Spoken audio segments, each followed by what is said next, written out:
Intelligence community. Well, once again, I'm going to do a don't replace it, fix it video on two items here. And there's a milkshake maker from kind of mid-century, last century, maybe earlier, and some tools. I'm going to get into that right now.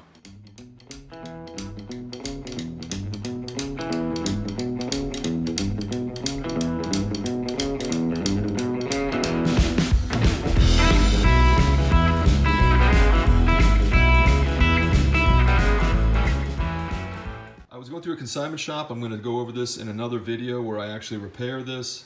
But this is a malt maker or a milkshake maker from early mid-century, maybe early last century.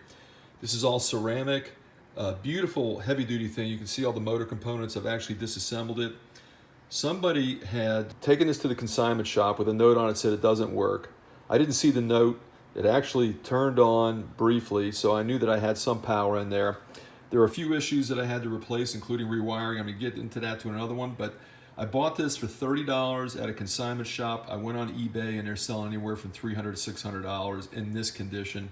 So I'm so glad I got my hands on that. I love it, very nostalgic. Again, while going to the recycle, I was going into the metal recycle area, which I like to look at because people throw things away, and check out this Craftsman ratchet. This is kind of like a deep well. This thing was seized up a little bit, but all these were in a giant pickup truck toolbox, and this is just two of the tools that were in there. I've completely cleaned this one up and got it working again, but all this was going to the crusher. So in this case, this was going into the trash. That was just going to be replaced or gotten rid of because the owner just didn't want it anymore. You should pay attention to what you got, do a little research. You could end up with something that's a real treasure, or you could end up just keeping something that just needs a little bit of cleaning and lubrication, and it would work again.